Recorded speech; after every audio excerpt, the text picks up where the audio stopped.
হয়েছিল বাংলার মাননীয় মুখ্যমন্ত্রীর গোচরে গতকাল প্রকাশিত কিছু সংবাদ মাধ্যমের খবর এবং নিউজ ইলেকট্রনিক্স চ্যানেলের খবর বাংলার মাননীয় মুখ্যমন্ত্রী মমতা ব্যানার্জির কানে পৌঁছানোর সঙ্গে সঙ্গে তিনি নিজে ব্যক্তিগত স্তরে কথাবার্তা বলে তিনি পুরো প্রক্রিয়াটা বন্ধ করে দিয়েছেন।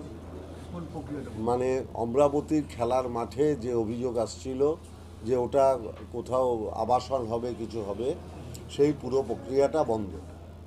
এবং অলরেডি বাংলার মাননীয় মুখ্যমন্ত্রী পানিহাটির সমগ্র মানুষের সেন্টিমেন্ট তথা ওই এলাকার মানুষের সেন্টিমেন্টকে সর্বাধিক গুরুত্ব দিয়ে তিনি বলেছেন যে ওই জমিটা রাজ্য সরকার অধিগ্রহণ করে নেবে এবং তার জন্য প্রক্রিয়াগত ব্যাপার আছে, কারণ ওই জমিটা চ্যারিটেবল ট্রাস্টকে দেওয়া হয়েছিল চ্যারিটেবল কাজ করবার জন্য এবং শুধুমাত্র ওই জমিটা ব্যবহৃত হতে পারত চ্যারিটেবল কাজের জন্য।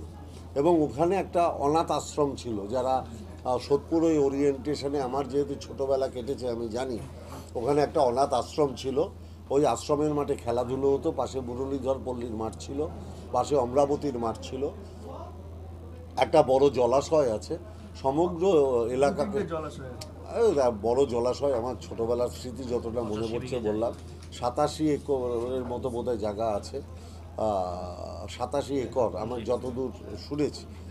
পুরো প্রক্রিয়া বাংলার মাননীয় মুখ্যমন্ত্রী মমতা বন্দ্যোপাধ্যায় তিনি নিজে মানুষের সেন্টিমেন্টের কথা জানতে পেরে উদ্যোগ নিয়েছেন এবং আমার ধারণা প্রশাসনিক অর্ডার ইতিমধ্যে হয়ে গেছে যে ওই মাঠ সরকার, রাজ্য সরকার তারা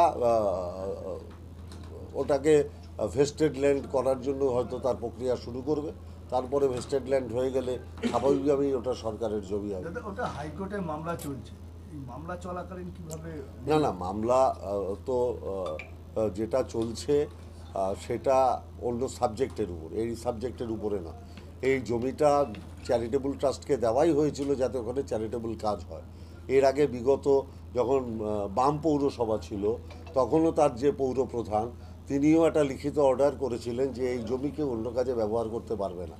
তারপরে অন্য কাজে ব্যবহার হওয়ার স্বার্থে কোর্টে কেস হয়েছে, কিংবা অন্য কাজে যাতে ব্যবহার না হয় তার জন্য কোর্টে কেস হয়েছে। কিন্তু ওখানে চ্যারিটেবল কাজ যেহেতু হয়নি, যেহেতু জমিটা দেওয়া হয়েছিল শুধুমাত্র চ্যারিটেবল কাজের জন্য, আর যেহেতু এত বছর ধরে ওখানে কোনো চ্যারিটেবল কাজ হয়নি, অতএব স্বাভাবিকভাবে সরকার এটা দরকারে কোর্টের মুখোমুখি হবে যে আমরা এটা ওদের দেওয়া সত্ত্বেও ওরা করেনি, আমরা এখন ভেস্টেড করে নেব, সরকারি কোনো কাজ হবে। এটা তো মুখ্যমন্ত্রী বলেছেন, কিন্তু আপনাদের দলের কি?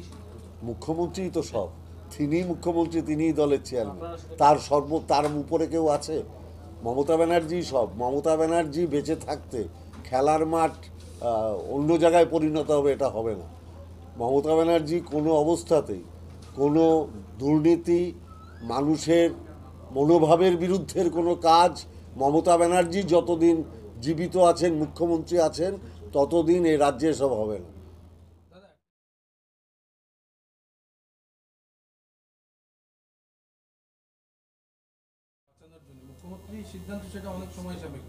না কোনো সময় সাপেক্ষ না। মুখ্যমন্ত্রী মমতা বন্দ্যোপাধ্যায়ের নির্দেশ ছাড়া তো আমি আপনাদের বলতে পারছি না। আমি যখন আপনাদের বলছি তো তার উইদাউট পারমিশন, তার নির্দেশ ছাড়া আমি বলতে পারছি?